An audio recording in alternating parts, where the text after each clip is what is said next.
자리에 앉으셔서 함께 말씀 보겠습니다. 같이 보실 말씀은 창세기 12장입니다. 창세기 12장입니다. 구약성경 14쪽입니다. 구약성경 14쪽 창세기 12장입니다.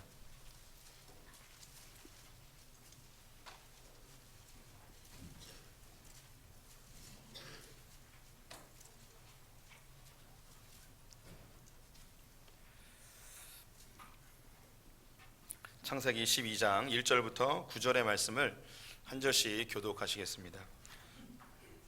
창세기 12장 1절에서 9절입니다. 여호와께서 아브라함에게 이르시되 너는 너의 고향과 친척과 아버지의 집을 떠나 내가 내게 보여줄 땅으로 가라. 내가 너로 그 민족을 이루고 내게 복을 주어 내 이름을 창대하게 하리니 너는 복이 될지라. 너를 축복하는 자에게는 내가 복을 내리고 너를 저주하는 자에게는 내가 저주하리니 땅의 모든 족속이 너로 말미암아 복을 얻을 것이라 하신지라.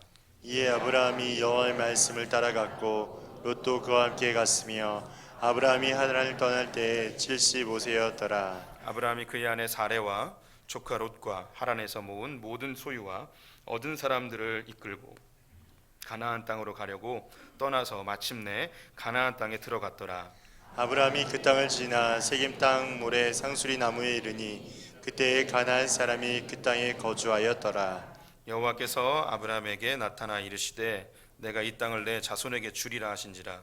거기에서 나타나신 여호와께 그가 그곳에서 제단을 쌓고 거기서 베델 동쪽 산으로 옮겨 장막을 치니 서쪽은 베델이요 동쪽은 아이라. 그가 그곳에서 여호와께 제단을 쌓고 여호와의 이름을 부르더니 함께 읽습니다. 점점 남방으로 옮겨갔더라. 아멘. 오늘도 주님의 보좌 앞으로 나오신 성도님들에게 하나님의 은혜와 평강이 함께 하시기를 축원드립니다. 옆 사람에게 반갑게 인사하겠습니다. 하나님 당신 편이십니다. 네, 감사합니다. 우리는 성경에서 제단을 쌓은 믿음의 선배들을 한 명씩 살펴보고 있습니다. 성경에서 이 제단은 우리의 예배 그리고 혹은 우리의 신앙생활의 방향성, 종교 행위에 대해서 상징적 물체로 언급이 되어지고 있죠.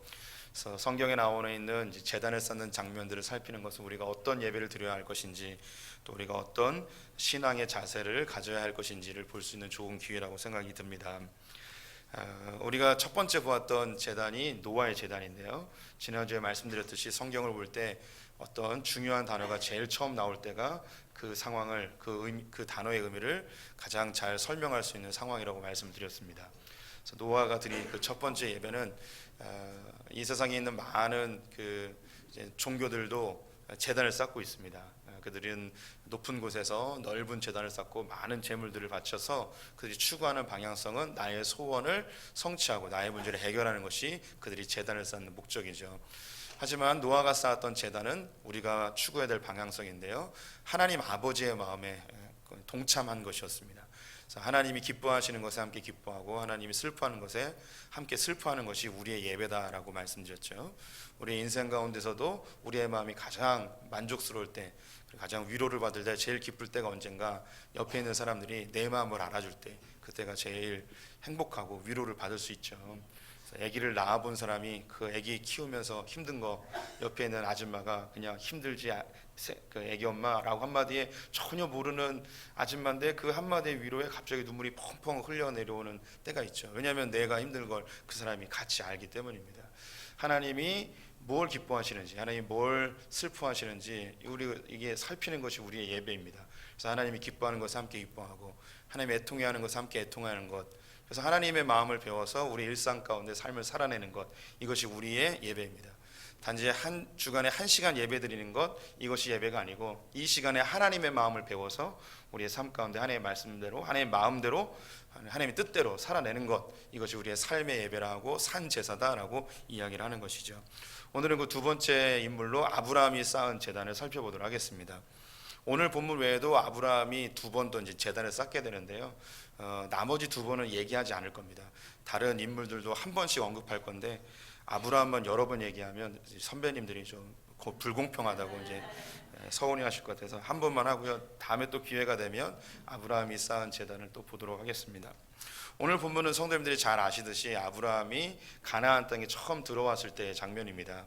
그가 태어나 자란 곳은 바벨론이 있었던 이 갈대아 우르입니다. 이곳에서 생활을 하다가 하란이라는 곳에 가게 되었는데요. 하란에서 아버지가 돌아가시고 나서 하나님이 다시 가나안 땅으로 가도록 명령을 하셨습니다. 지도를 한번 보여드릴게요. 갈대아 우르는 지금의 이라크 지방인데요. 거기서 그 위에 있는 하란이라는 곳으로 가게 됩니다. 그리고 가나안으로 오게 되는데 매우 긴 여정입니다. 성경에는 왜 이 아브라함이 하란으로 가고 가나안 땅에 왔는지 그냥 단순히 하나님의 명령만 이야기하고 있는데요. 유대인의 전설에 의하면 니므롯이 지배하는 이 바벨론 땅에 하나님을 믿는 사람들에 대한 핍박이 강해졌다고 합니다. 그래서 이 핍박을 피하여서 옮겨오게 된 것이라고 설명을 하는데요. 그 중에 특별히 이 아브라함이 옮겨간 아버지와 함께 가족들을 다 데리고 옮겨간 그 첫 번째 거주한 곳이 하란이었어요. 이 당시에는 어떤 도시나 어떤 지역에 이름이 없는 시대였습니다. 아브라함이나 그 외에 다른 사람들이 가서 처음 거주하면 그때부터 이제 이름이 생기는 거예요. 그래서 하란이라고 이름을 줬는데 이 하란이라는 이름이 자기 동생 이름하고 똑같아요. 그래서 왜 동생 이름하고 똑같이 지었는가? 그 이유는 하란이 동생이 갈대 우르에서 죽습니다. 성경에 나와 있지 않은데 성경에서는 죽은 것만 나오는데 왜 죽었는지 언급이 안 돼 있어요. 유대인의 전설에 의하면 이 니므롯의 핍박이 강해져서 이 하란이 순교를 했다고 이야기를 해요. 그래서 이 아브라함과 그의 가족들이 원래 그의 아버지 데라는 우상 숭배하던 자였는데 우상을 만들던 자였는데 이런 자기 아들이 핍박 속에서 순교를 하게 되어지자 우상을 다 버려버리고 하나님과 함께 이제 떠나게 되는 거죠. 자기 아들과 함께 떠나게 되는 겁니다. 그래서 그 정착한 곳을 하란이라고 정했다고 이렇게 유대인의 전설에 의하면 나오게 되어져요. 거기서 생활을 하다가 하나님께서 그를 다시 부르게 됩니다. 하나님께서 아브라함을 부르신 것은 하란이 아니고 가나안 땅으로 가게 하고 싶으셨거든요. 오늘 그 부르심의 장면 1절 2절 같이 한번 읽어보도록 하겠습니다. 여호와께서 아브라함이 이르시되 너는 너의 고향과 친척과 아버지의 집을 떠나 내가 네게 보여줄 땅으로 가라. 내가 너로 큰 민족을 이루고 네게 복을 주어 내 이름을 창대하게 하리니 너는 복이 될지라. 아브라함이 그의 아버지와 함께 하란에 살고 있었는데 아버지가 돌아가시자 하나님이 그를 다시 부릅니다. 네가 있을 곳은 하란이 아니다. 이제 너의 고향과 친척과 아버지의 집을 다 떠나고 내가 보여줄 땅으로 함께 가자라고 이야기를 하십니다. 근데 그냥 가자 그러면 따라올 리가 없겠죠. 약속의 말씀을 줍니다. 그에게 너는 창대하게 될 것이고 이 민족이 커지게 될 것이다 라고 이야기하면서 축복의 내용을 이야기하며 내가 너를 이렇게 만들어 줄게. 나 한번 따라와 봐 라고 이야기하는 거죠. 제가 이제 축복의 약속이라고 이야기했지만 우리 언어로 하면 꽃이 낀 거예요. 꽃인 거예요.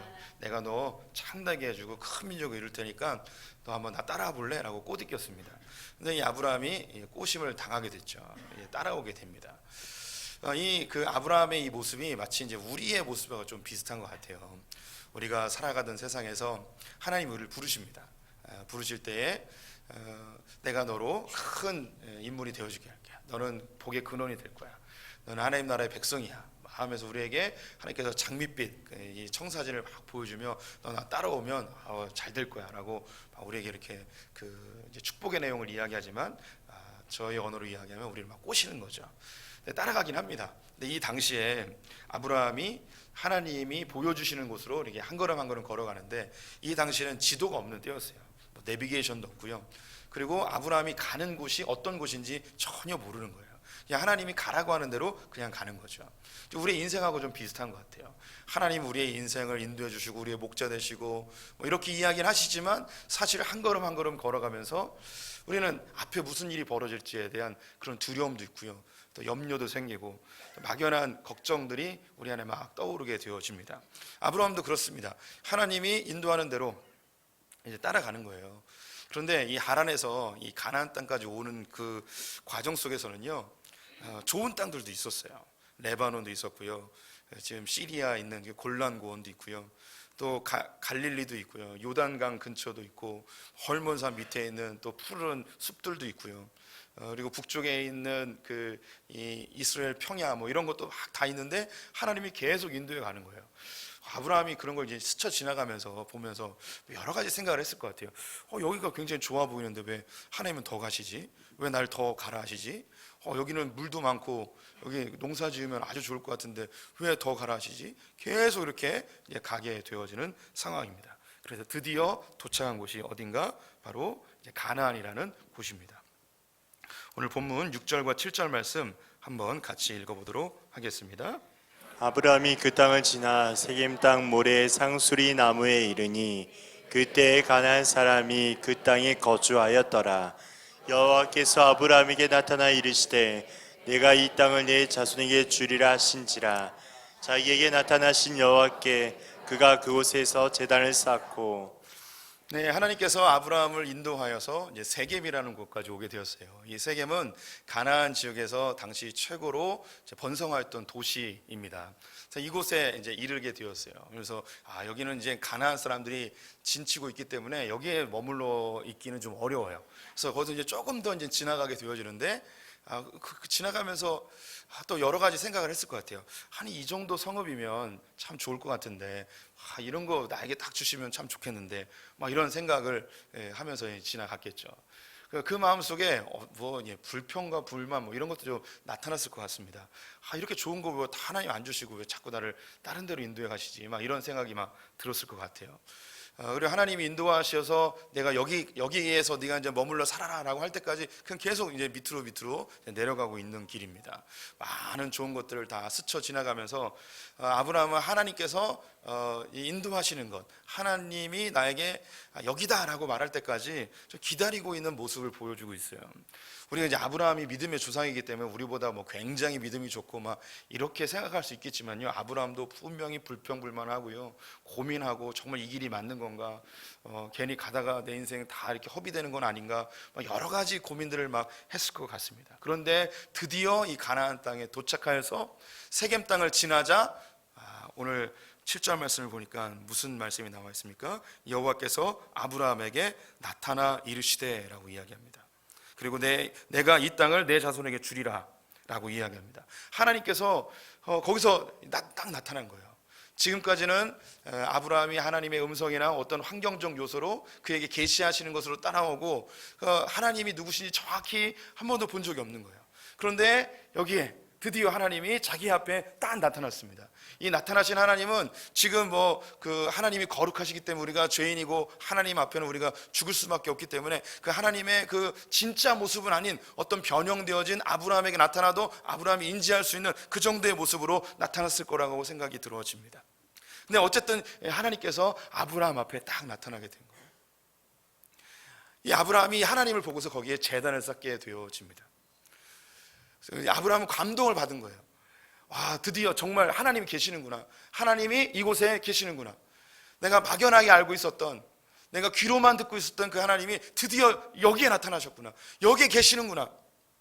하나님 입장에서는 어떻게 이해할 수 있을까요? 하나님은 아브라함을 갈대아 우르세부터 나오라 하였습니다. 안정되어지고 성으로 보호받고 있었던 이방신을 섬기지만 그래도 안전하던 그 갈대아 우르에서 나오라 할 때에 이 아브라함이 나왔어요. 하란에 머물다가 아버지가 돌아가시자 다시 가나안 땅으로 오라 하니까 또 이 가나안 땅까지 오게 되어집니다. 모르겠습니다. 이 아브라함 이전에 하나님께서 그렇게 부른 사람들이 있었는지 모르겠지만 그렇게 하나님께서 이 가나안 땅까지 오고 있는 이 아브라함을 이 세겜 땅 근처에서 기다리고 있었던 거죠. 여기까지 오기를. 다른 많은 하나님을 믿노라 하는 사람이 여기까지 한 번도 온 적이 없는데 드디어 네가 왔구나. 내가 너를 기다렸다. 너무너무 수고했다. 네가 보이지도 않고 들리지도 않는 이 하나님의 음성을 들으면서 하나님에 대한 그 증거도 없으면서 여기까지 오는 거 너무너무 잘했다 하며 하나님께서 이 아브라함을 격하게 맞이하시는 듯한 그런 느낌이 제 안에는 듭니다.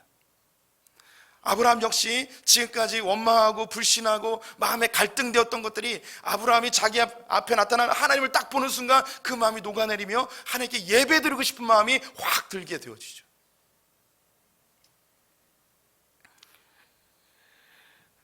성경에 욥이라는 인물이 있습니다. 욥은 우리 성도님들이 아시듯이 성경의 인물 중에 가장 고난을 많이 받은 사람이라 할 수 있겠습니다.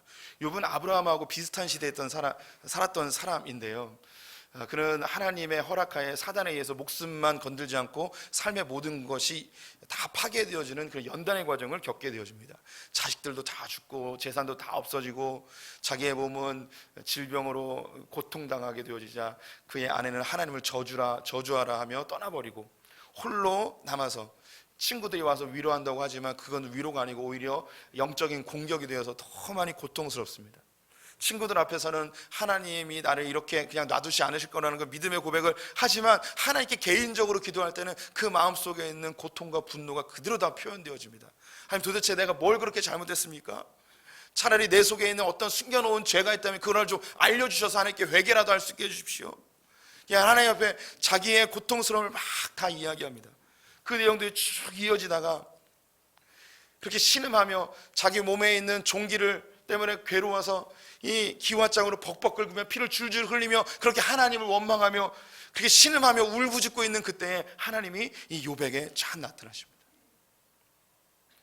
욥에게 나타난 이 하나님께서 욥이 왜 이 고난을 당하는지 그 이유에 대해서 설명하지 않고 온 우주를 창조하시고 온 세상을 통치하시고 온 만물들을 다스리시는 그 하나님의 위대하심을 이 욥에게 딱 보여줍니다. 그 고통 가운데 그 하나님을 만나게 된 이 욥이 어떻게 고백하는가? 욥기 42장 5절과 6절 말씀 같이 읽어보겠습니다. 내가 주께 대하여 귀로 듣기만 하였사오나 이제는 눈으로 주를 배움나이다. 그러면 내가 스스로 거들어 들이고 티끌과 제 가운데에서 회개하나이다. 욥이 하나님을 만나게 된 거예요. 하나님을 만나자 내가 귀로만 듣던 그 하나님을 내가 눈으로 보게 되었습니다 라고 이야기해요. 그러면서 회개를 하게 되어집니다. 이 회개는 어떤 회개인가? 하나님의 실체를 만나면서 자기의 그 부끄러운 모습이 다 드러나는 거예요. 원망하고 불평하고 하나님을 저주했던 그 모습들, 나의 죄스러운 모습들이 하나님 앞에 그대로 드러나면서 회개의 기도를 하게 되어지죠. 성경에 이와 유사한 장면들이 많이 있지만 선명하게 드러나는 장면이 있다면 갈릴리 호숫가에서 베드로가 그 물고기를 잡고 있었습니다. 그때 예수님이 이 물고기를 하나도 잡지 못한 베드로에게 오른쪽으로 그물을 던지라 했을 때에 이 그물이 찢어질 정도로 물고기가 많이 잡히게 되었습니다. 그때 이 베드로가 자기 앞에 있는 예수가 하나님의 아들이라는 것을 느끼게 됩니다. 그래서 고백하죠. 나를 떠나십시오. 나는 죄인입니다. 그래서 이 하나님을 본 듯한 그 감격 속에 자신이 죄인이라는 것을 깨닫고 그 앞에 회개에 무릎을 꿇게 되어집니다. 오늘 이 아브라함이 가나안 땅에 도착하였을 때 하나님이 자기 앞에 딱 나타난 모습을 보면서 그 앞에 예배를 드리죠. 제단을 쌓아요. 이 제단의 예배는 믿음의 고백이에요. 하나님 정말 계셨군요. 정말 나와 함께 하셨군요. 나를 위한 계획을 가지고 계시는군요.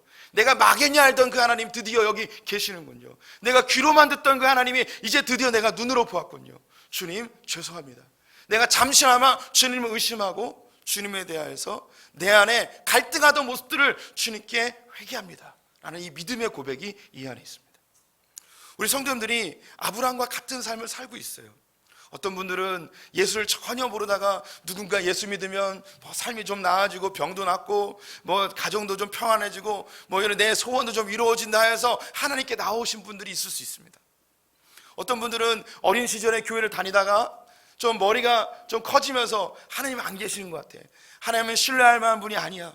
그냥 내 힘으로 한번 살아보지라고 세상에서 그렇게 살다가 이제 삶의 무거운 짐으로 인해서 이제 주님께 좀 돌아와야겠다라고 돌아왔지만 여전히 예전에 살고 있던 삶의 습관들 때문에 하나님에 대한 그런 전적인 신뢰가 아직 내 안에 있지는 않는 거예요. 어떤 분들은 모태신앙부터 신앙생활을 해왔어요. 어머니 아버지의 강요에 의해서 교회를 빠지지 않고 교회 울타리 밖을 벗어나지 않고 그렇게 늘 살아왔지만 그 마음속에는 하나님에 대한 전적인 신뢰나 주님이 살아계신다는 그런 내 견고한 믿음은 아직 없는 분들이 우리 가운데 있을 수 있어요. 그런데 여전히 우리는 하나님을 따라가고 있고 하나님 말씀대로 뭔가 좀 살아야 될 것 같은 그 부담감 때문에 뭔지 모르지만 어떻게 인도되어질지 모르지만 그냥 어쨌든 주님 따라서 한 주 한 주 교회 나오며 그렇게 하나님을 쫓아가고 있습니다. 이렇게 한 주 한 주 가시다가 우리 성도님들 놀란 것은요, 반드시 어느 순간 나도 모르는 전혀 기대치 못했던 그 삶의 현장에서 하나님이 딱 나타나는 때가 있어요. 전혀 예상치 못했던 그 하나님을 딱 만나는 순간 주님 정말 계시는군요. 주님 지금까지 저를 바라보고 계셨군요. 주님께서 지금까지 저를 기다리셨군요. 감사합니다. 주님 죄송합니다 라고 고백하는 때가 있어요. 나는 내 마음대로 살았고 온갖 죄를 짓고, 그래서 교회는 떠나지 않고 그냥 하나님께 그냥 단순히 한 동아줄 하나 붙든 것처럼 그렇게 매달려 있는데, 어느 순간 내 삶 가운데 갑자기 나타나서 내 안에 큰 감동과 살아계심의 증거를 확 보여주시는 하나님으로 주님 정말 계시는군요, 정말 살아계시는군요 라는 고백이 나오는 때가 있다고요. 우리 성도님들 아직 그런 하나님 못 만나셨다면 포기하지 마세요. 이 하나님은요 살아계시기 때문에 반드시 자기 백성들에게 하나님의 살아계심을 반드시 나타내 주십니다. 그리고 그 가운데 제단을 쌓고 주님 정말 살아계십니다 라는 믿음의 고백을 하는 것을 듣고 싶어 하시는 거죠. 우리 가운데는 삶의 여정 속에서 하나님을 그렇게 생생하게 만난 분들이 많이 계십니다. 우리 교회 성도님 중에 한 분의 이야기를 나누고 싶습니다. 이분은 이제 교회 나오신 지 이제 1년이 좀 넘으신 분이에요. 이제 우리 교회에서 이제 세례를 받으시고 이제 신앙생활을 시작을 하시는데, 교회를 나오시게 된 것이 육체의 질병으로 좀 교회에 나가야 되는 그 필요성을 좀 이제 느끼고 계셨던 것이죠. 그런데 하나님께서 이렇게 소풍교회라는 곳을 계속 이렇게 알려주게 해주셨어요. 예전에 제가 한번 나눴던 것 같은데, 이분이 병원에 한번 입원했는데 병원에 있는 이 병상에 있는 6인실 이런 데 있잖아요. 이 환자들이 자기네들끼리 막 얘기를 하는데 인천에서 어떤 교회가 좋은 교회인지 이게 주제로 막 이야기를 하는 거예요. 근데 막 이야기하는데 뭐 이 교회 얘기하면 이 교회에 대해서 비판하고 그 교회는 이게 잘못됐고 막 이렇게 얘기하는 거예요. 근데 어떤 분이 한 분이 이러는 거예요. 소풍교회 가보라고. 근데 이 병원에 입원하신 이분이 누군지 모르겠어요. 우리 교회는 아닌 것 같은데. 그래서 이분이 소풍교회라는 데가 좋은 건가 보다 라고 이렇게 생각을 하고 있었는데, 몸이 좀 불편하셔서 매일매일 운동하는데 밥을 드시려고 여기 김밥집에 갔는데 거기 우리 교회 성도님이 앉아 계시다가 우연히 말을 하게 되는데 소풍교회 가보라고. 이때 소풍교회를 2번째 드린 거예요. 그래서 이게 정말 하나님의 인도하심인가 보다 라고 생각해서 소풍교회 오셨어요. 그래서 지금까지 이제 잘 다니고 계십니다. 이게 믿음이 조금씩 이제 자라나고 하나님이 어떤 분인가 조금씩 알아가지만 그 마음속에 하나님이 정말 계시는가에 대한 그런 견고한 믿음은 아직 없는 분이셨어요. 근데 안타깝게도 지난달에 아내 되시는 분이 건강검진을 하는데 몸이 이상한 게 발견이 된 거예요. 암이 발견이 된 거예요. 이 암이 급속도로 이제 그 성장을 해서 빨리 수술을 해야 되는 상황이 된 거죠. 당신도 이제 몸이 안 좋은데 사모님까지 몸이 안 좋으니까 그 마음에 얼마나 낙심이 되겠습니까? 이분이 교회 다니신 지 얼마 되지도 않았고 나이도 이제 70이 넘으시고 기도를 할 줄 알면 얼마나 하겠습니까? 근데 고백을 하시는데 자기 집에 옷방이 있대요. 근데 아내는 이제 병원에 이제 보내고 옷방에서 혼자 밤에 잠도 안 오죠. 옷방에서 기도하시는 거예요. 근데 눈물이 그렇게 나더래요. 하나님, 우리 아내 제발 좀 살려주십시오 하면서 하나님께 되지도 않는 기도를 스스로 막 하셨다고 이야기를 하더라고요. 막 기도를 하셨어요. 교회에 이제 그분을 아는 분들에게 이제 기도 제목도 나눠서 같이 기도하고 저도 기도하고 뭐 이랬습니다. 근데 이분이 이 사모님이 수술을 하게 됐어요. 근데 이게 암이 2기와 3기 사이였는데요. 암이 이렇게 퍼지지 않고 한 군데 딱 모여 있는 거예요. 그래가지고 암만 딱 도려내면 되는 거예요. 그래가지고 항암도 안 해도 되고요. 방사선도 안 해도 되고 이제 약물 치료만 하면 되는 그런 은혜를 딱 경험한 거예요. 그래서 지금 수술하고 나서 다시 사모님은 직장 생활을 하고 있는 거예요. 정상인처럼. 그러면서 이분이 고백하는 게 하나님 정말 살아계시다고. 살아계신 걸 내가 경험했다고. 내가 기도했더니 하나님이 응답해 주셨다고. 그렇게 한 주 한 주 뭔지 잘 모르지만 그냥 하나님 그냥 믿고 싶은 마음에 그 마음속에 불평도 생기고 불신도 생기고 갈등도 있지만 그냥 한 걸음 한 걸음 걷다 보니까 어느 순간 삶의 현장에서 느닷없이 하나님의 살아계심에 그게 갑자기 나타나는 경우가 있는 거예요. 하나님 살아계셔요. 반드시 만나주십니다. 성도님들 포기하지 마세요. 하나님 살아계시니까요. 놓지 말고 주님 쫓아서 한 걸음 한 걸음 걸으시면 반드시 만나게 되어져 있습니다. 이렇게 이제 아브라함이 세겜 근처에서 하나님을 만나고 제단을 쌓고 예배를 드렸습니다. 이 예배는 감동의 예배였고 하나님을 경험한 은혜의 예배였어요. 근데 그리고 나서 오늘 본문 8절을 보니까 또 이상한 이 아브라함의 예배의 모습이 또 나와요. 바로 8절 말씀 같이 읽어보도록 하겠습니다. 거기서 베델 동쪽 산으로 옮겨 장막을 치니 서쪽은 베델이요 동쪽은 아이라. 그가 그곳에서 여호와께 제단을 쌓고 여호와의 이름을 부르더니. 세겜에서 내려오게 되어지면 베델과 아이 사이의 골짜기를 지나게 되어집니다. 여기 뭐 대단한 그런 성읍이 아니고요.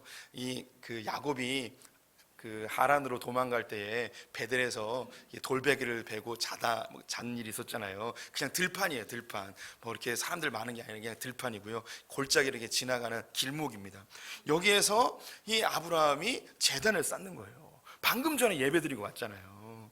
그래서 여기에 다시 여기다가 이 제단을 쌓고 있는 거예요. 이 제단은 뭘까요? 일단 이 베델하고 아이가 어디 있는지 지도를 한번 보여드릴게요. 베델하고 아이가 저렇게 있습니다. 우리 성도님, 여기가 이제 이스라엘 땅인데요. 이 아브라함이 베델하고 아이 그 사이에서 제단을 쌓고 하나님께 예배를 드려요. 왜 여기다 드리느냐? 여기 뭐 대단한 게 있는 게 아니에요. 그냥 들판이에요. 그런데 여기다 제단을 쌓고 예배를 드립니다. 왜 그랬는가? 여기가 어디냐면요, 가나안 땅의 정가운데예요. 정가운데. 그래서 이 베델은요, 베델 위쪽으로 가면 이제 초장이 시작이 돼요. 베델 밑으로 내려오면 여기서부터 광야가 시작이 되어집니다.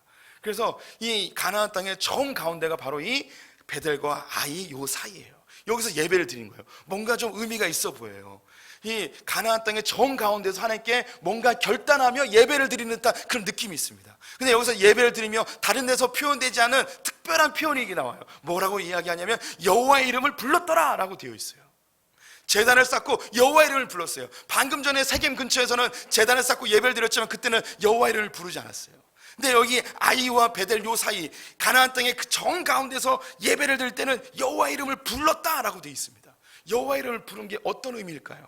이런 의미를 찾으려면 여호와의 이름을 제일 먼저 사용한 곳을 찾아보는 것이 제일 좋은 방법입니다. 그것이 어딘가? 창세기 4장 말씀 같이 한번 읽어보겠습니다.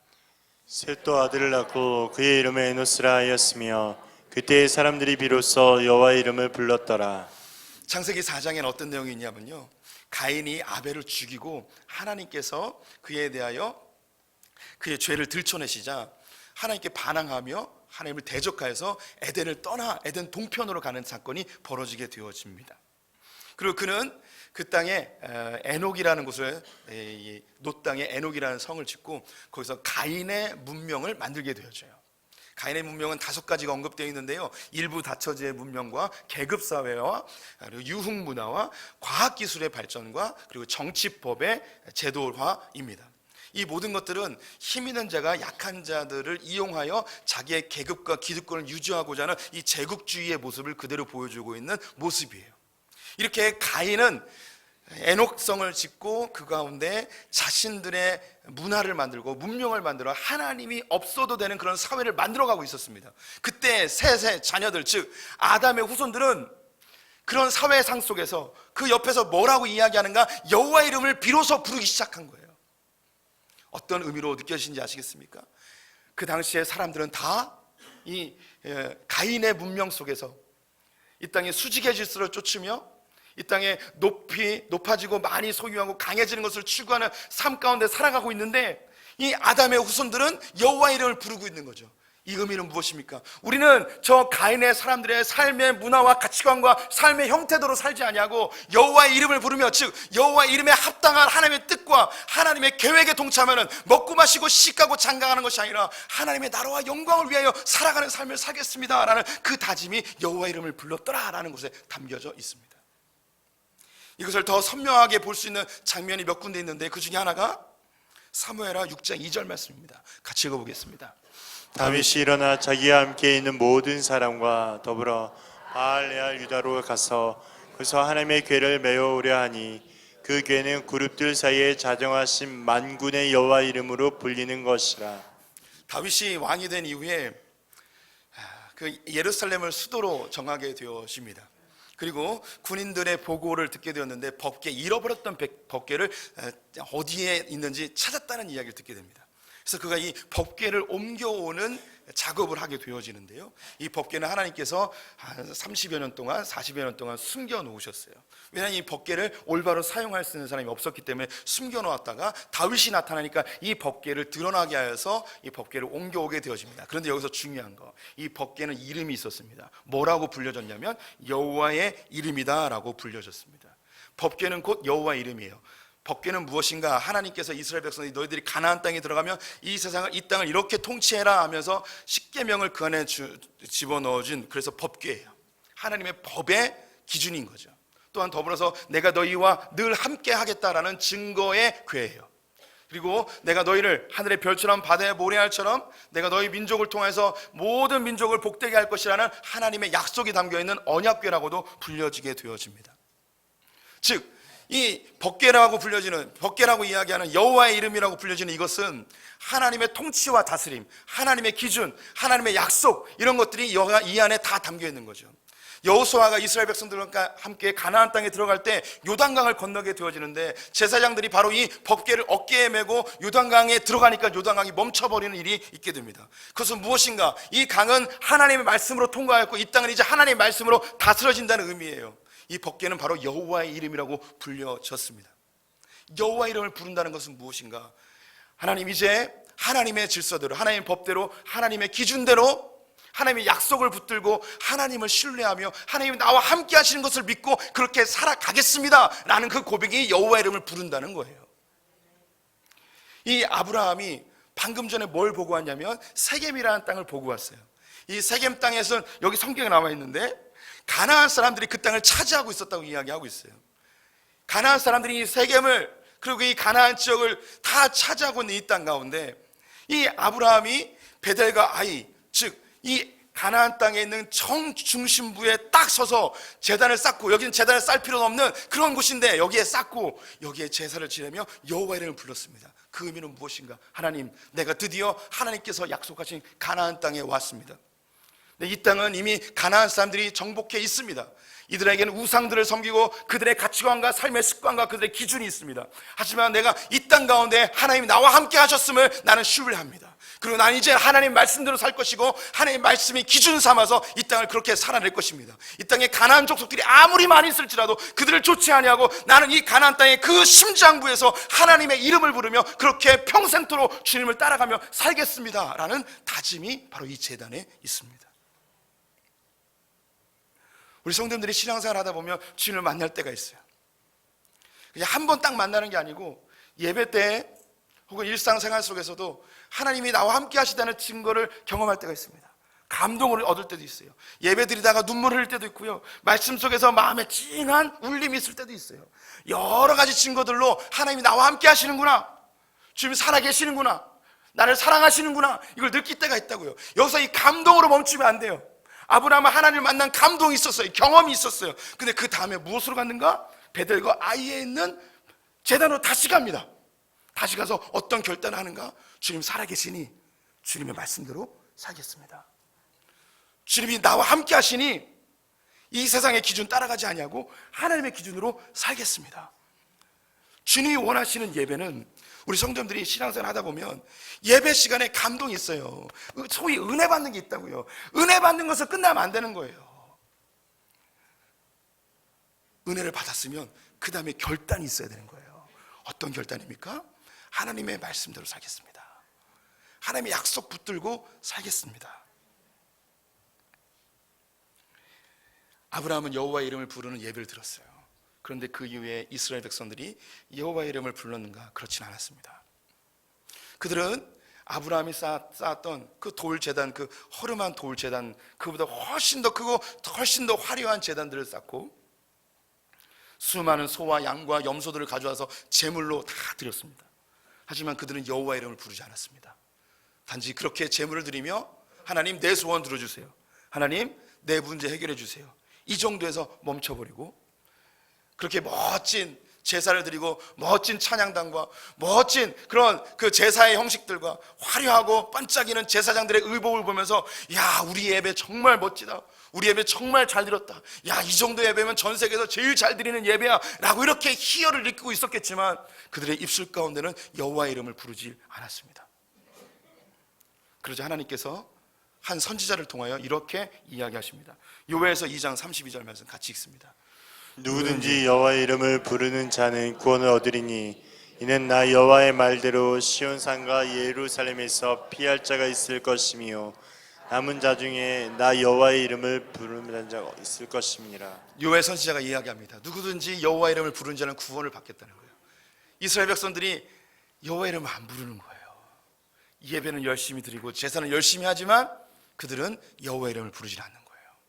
너희들이 아무리 제사 지내고 아무리 제물을 열심히 드려도 너희들 그 구원과 아무 상관이 없다. 너희들이 구원받을 수 있는 방법은 여호와 이름을 부르는 것이다. 하나님의 살아계심 앞에 나의 죄를 쏟아놓고 이제 하나님 말씀대로, 하나님의 가치관대로, 하나님의 방법대로 살아보겠습니다. 나는 그 여호와 이름을 부르는 것이 너에게 필요하다. 우린 여호와 이름을 부를 수 없는 존재들이었기에 우리의 죄를 위하여 예수 그리스도께서 십자가에 달려 죽으시고 우리에게 이야기하십니다. 주의 이름을 부르는 자는 구원을 얻으리로다. 구약에서의 여호와가 신약에서는 주라는 단어로 바뀝니다.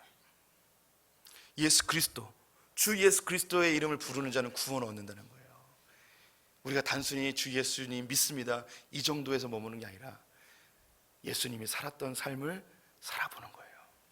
예수님이 걸어가셨던 길을 함께 걸어가 보는 거죠. 누구든지 나를 따라오려거든 자기 십자가를 지고 자기를 부인하고 따라오래요. 예수님이 사셨던 것처럼 그렇게 주님이 우리의 삶의 기준이 되는 것, 이것이 우리의 드려야 될 예배입니다. 성도님들, 소풍교회 예배가 얼마나 감동이 되는지 모르겠습니다. 예배를 통해서 어떻게 하나님을 경험하시는지 저는 잘 모르겠습니다. 아직 하나님을 경험하지 못하신 분이 있다면 조급해하지 마시고 한 주 한 주 규칙적으로 예배를 드려보십시오. 그리고 규칙적으로 개인의 경건 생활을 해보십시오. 그럼 반드시 하나님 우리 성도님들을 만나주십니다. 나타나세요. 제가 좀 농을 섞어서 이야기하는데요, 30일 동안 하루에 1시간씩만 하나님 앞에 온전히 머물러 있으면 30일 되기 전에 반드시 만나게 되어 있어요. 법칙은 아니지만 하나님 만나고 싶은 분이 있다면 정말 해보시기 바랍니다. 그리고 이 예배 시간에 하나님에 대한 그 경험과 감동이 있으신 분이 있다면 감동에서 멈추지 마시고 여호와 이름을 부르십시오. 여호와 이름을 부른다는 것은 주님의 이름값에 합당한 삶을 사겠습니다. 내가 주의 이름으로 불려진 백성이오니 주님의 백성답게 주의 말씀대로, 주의 기준대로, 주의 가치관대로 살아보겠습니다.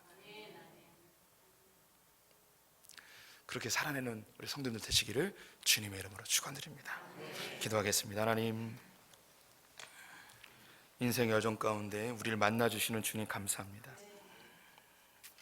때로는 하나님 원망하기도 하고 불평하기도 하고 의심하기도 하고 갈등도 하지만 전혀 예상치 못한 삶의 자리에서 우리를 만나주시는 주님 감사합니다.